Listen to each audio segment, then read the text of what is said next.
This is another entry in my video journal or video blog, whatever you choose to call it.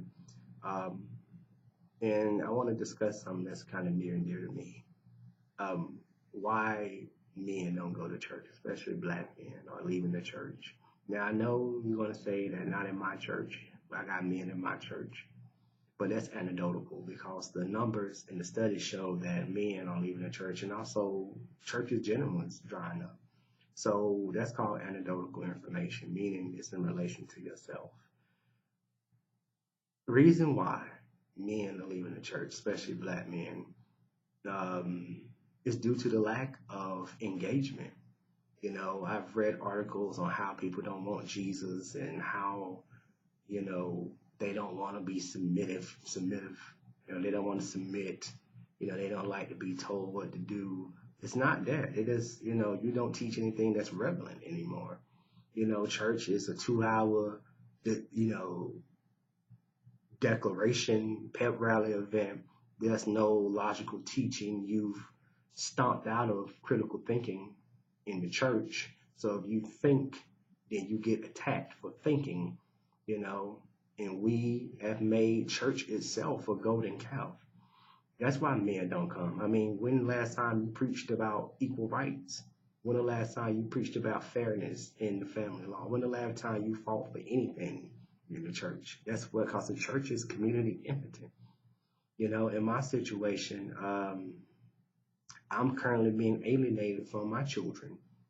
I've been reduced to only eat lunch with them in school because, she used the non-custodial designation that child support afforded her, even though her information entered on child support was perjury, but they don't enforce that on the financial affidavit, even though it's written, but because they receive a profit per the Social Security Title 4D Act, Section 458.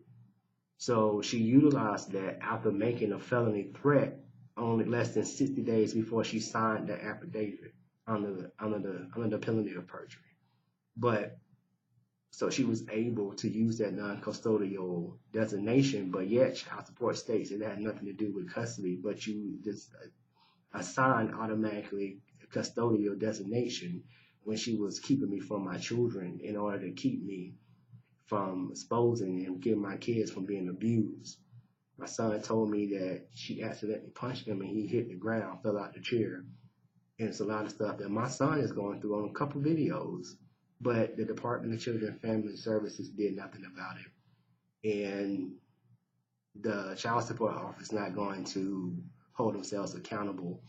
You shouldn't be able to pay 1 month of camp, then put somebody on child support because you don't want to take care of your children when that person is sick and couldn't work 4 hours and you decided to use the system, which is an abusive process. But the state of Florida Department of Children and Family Services don't care. Neither do these black churches don't care as well. That's why I stopped participating.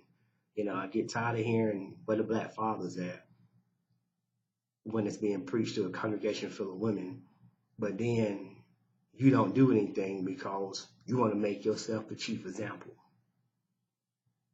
Because you have a spirit of Lucifer like your father. Many of these pastors are byproducts, not of God, but of the devil, if you want to use that terminology. I've been categorized as irresponsible because I struggled, because I got sick when I was trying to build for my children's college fund because ain't nobody else going to pay for it. And I get penalized and get called irresponsible, even though she's the one who's accidentally punching my son and choking him and allowing my son to be around a man who she know committed molestation, and the pastor knows. So, but I understand because this same pastor now has to sell a church that he yet to build a fund for 8 years. And no one's asking him a question, but I'm irresponsible. So this is what many men go through. The hurdles you got to go through in family law and family court, and because there's so much profitability, just like in private prisons. That's like the many pay for prison scandals. You get these judges that get kickbacks. Same thing in family law, if not worse. So we can't keep saying we want equal rights and equal wages and equal pay, which all those I am absolutely for. But You can't want all that to be equal, but when it comes to parenting, mother still knows best, even though mother is abusing her child and lying on financial affidavits, which is a felony in some states. But the state refused to enforce because they got a quota to meet, incentives they get for quote unquote bonuses or reimbursements. So this is what men deal with. This is why men leave the church, because none of these issues are spoken on, because the church has become community impotent. It does nothing. It has no impact, and it's living off false credit it receives in the civil rights movement. Because truth be told, many churches in our community, they didn't even support Dr. Martin Luther King. Only a small percentage of them. Many of them didn't want him to say nothing. They just want him to wait and pray. That's what many people told me. But I found out that people change their tune when it's their own children that go through it. That's why the church, the Bible says, for you to love your neighbor.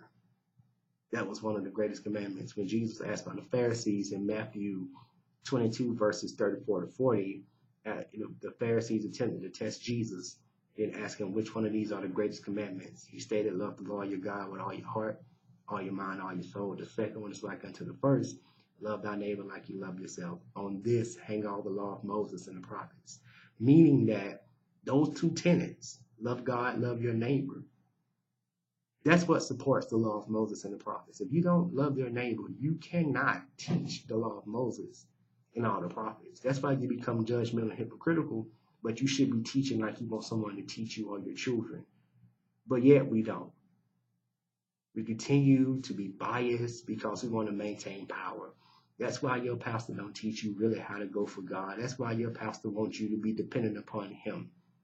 Serve him, not God, not the kingdom, not your beliefs, but him or her, because they keep perpetuating. Like, my frustration comes with how can a church be outspoken against same-sex marriage, which is consensual, but be silent against molestation, even to the point of allowing children in your church be around men who molested members of your church, because you don't want the other siblings to know. So you're going to let your children suffer your same fate.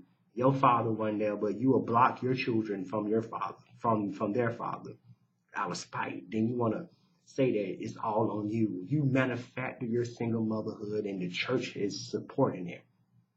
But I understand now, because each one of those hide their secrets. If you keep the front that the church is being frugal with the money, and not talk about how pastors are using the personal building fund to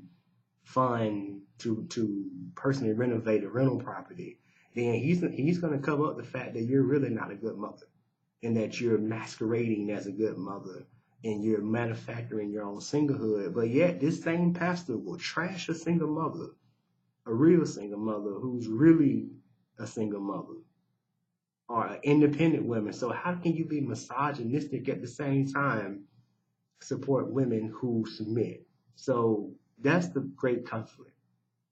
And I know sometimes my words get crossed and I'm, just dealing the situation. But many men and women are going through that, and the church is silent.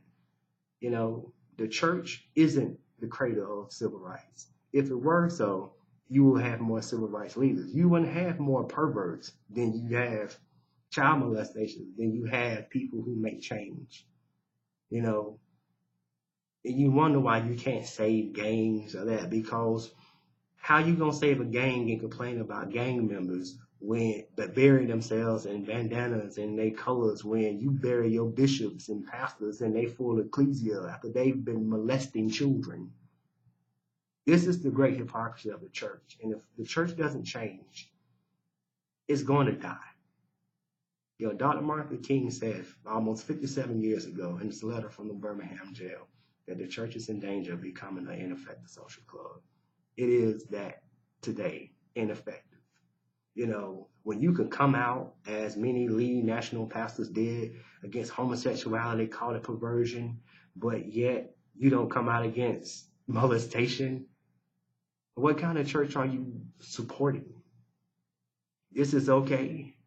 So you come out against consensual acts, but the non-consensual, because it's your favorite pastor, it's your bishop, because it's your pastor. Even to the national bishops aren't even holding their friends accountable. Well, we just gonna let God judge them. We just gonna pray for them. We gonna pray for them. We gonna let God judge them. But yet you will judge people who commit homosexuality. You will judge them completely. The church has became, we've dumbed down God.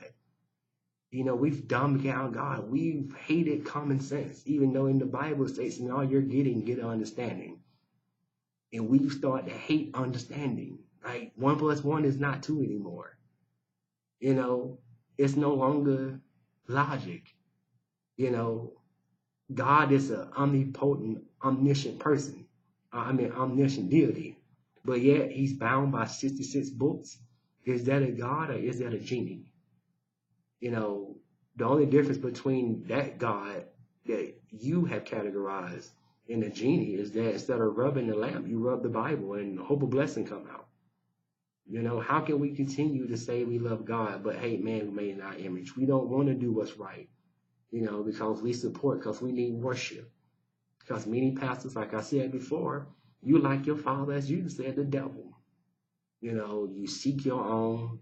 You want to exalt your throne on the mount of God, even though no one assigned you a throne. You never had a throne anyway. You're just supposed to reflect the glory. But instead of reflecting glory, you lifted yourself up. So many of these people are like that. That's why you don't hear. That's why men leaving the church. It's not because men don't want to submit.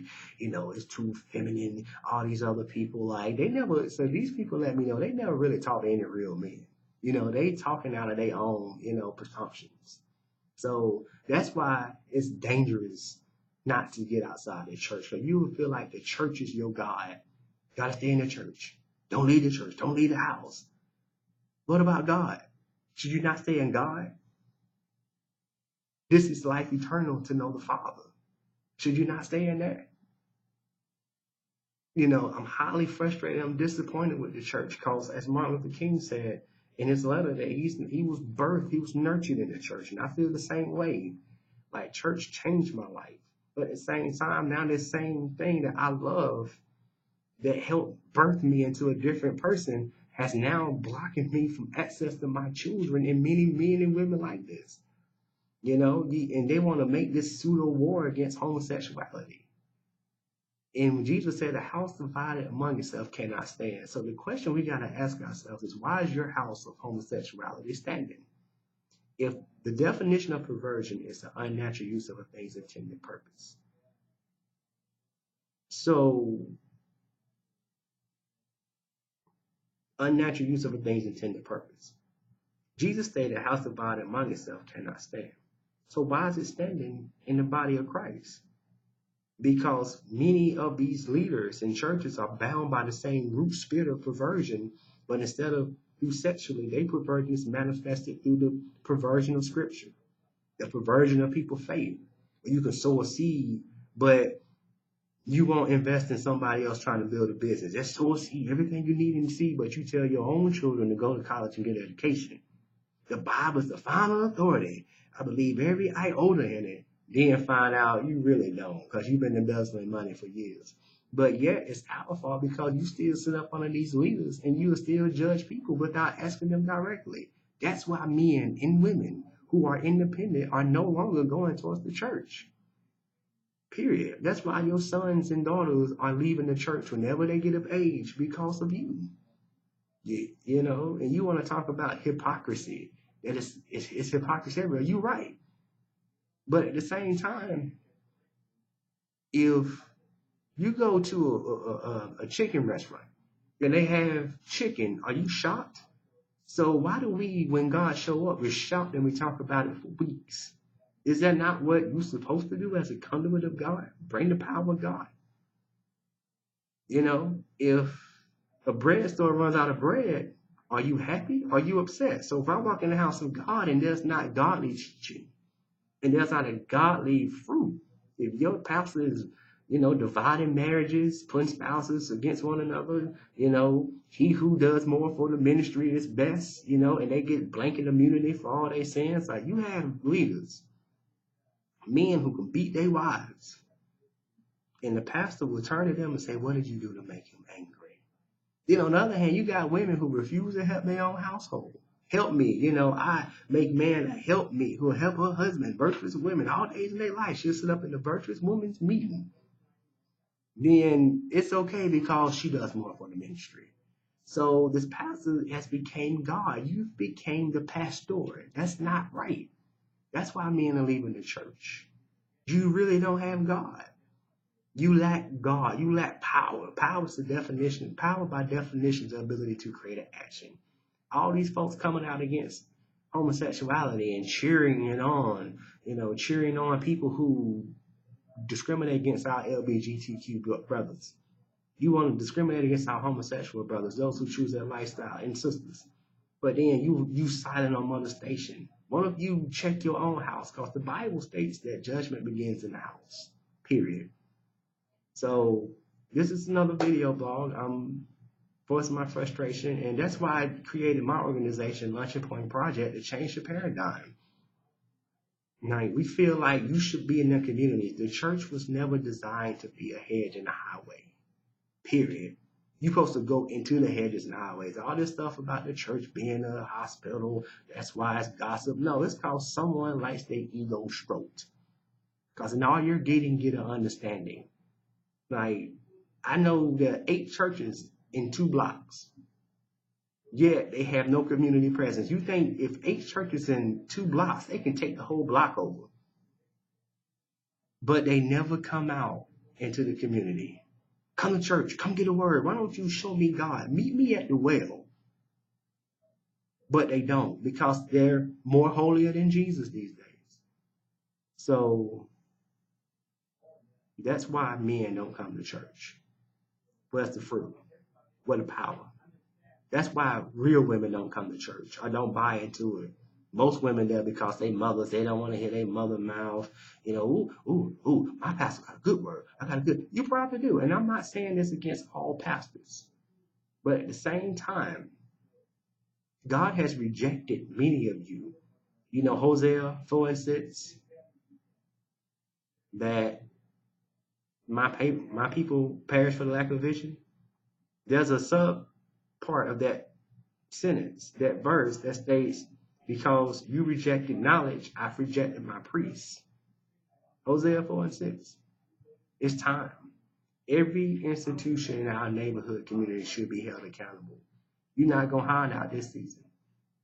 It's time for the Jehus to rise up and destroy these Jezebels. Meaning that take back the church. By loving kindness have I drawn men unto me. Take back the church. Jesus taught people how to do what they did better because he went among them. Meet that woman at the well. Don't tell her to come to church and get a word. Then she sit in your church for 2 hours and hear nonsense. Meet that woman where she at. If you really got the power of God, the ability to create action. If not, then be silent. Period. Be blessed.